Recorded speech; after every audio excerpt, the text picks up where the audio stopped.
আসসালামু আলাইকুম গাইস, তোমরা কেমন আছো? আশা করছি তোমরা সকলে ভালো আছো আর তোমাদের ভালোবাসে আশীর্বাদে আমি অনেক অনেক ভালোবাসি। তো এইভাবে ভালোবেসো, সাপোর্ট করো। তো আজকে দেখো, আজকে আমাদের হচ্ছে বারবিকিউ হচ্ছে। তো সেই কারণে তোমাদের সঙ্গে একটু শেয়ার করতে চলে এলাম। তো কিভাবে হচ্ছে আর কেমন হচ্ছে, তো দেখো, এখানে হচ্ছে আমার মেজো যা, ইনি বারবিকিউটা বানাচ্ছে। আর এদিকে দেখো আঁচ ধরিয়ে কিভাবে মানে মুরগির যে মাংস দিয়ে তো হচ্ছে, তো ওগুলো পুড়িয়ে পুড়িয়ে নিচ্ছে। তারপরে পোড়ানো হয়ে গেলে ওর উপরে একটু বাটার দিয়ে ব্রাশ করে নেবে।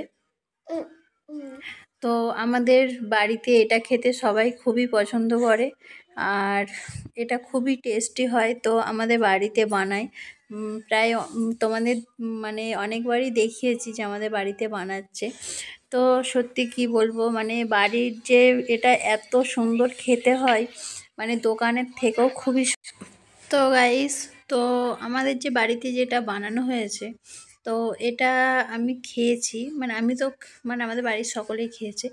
বাট আমি একদিন দোকানে খেয়েছিলাম, কিন্তু আমাদের বাড়ির যে মানে তৈরি করার পরে যে টেস্টটা হয়েছিল, মানে সেই টেস্টটা আমি দোকানে ঠিক পাই না।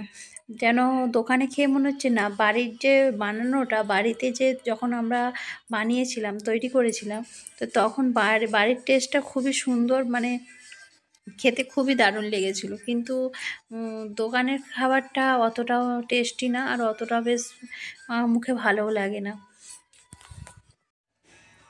তো গাইস চলো আমরা এখন এগুলো খেয়ে নিই, আর তোমরা ততক্ষণ আমার চ্যানেলটাকে সাবস্ক্রাইব করে নাও। টাটা বাই, নেক্সট ভিডিওয়ে আবার দেখা হবে। ভালো থাকবে, সুস্থ থাকবে, সাবধানে থাকবে।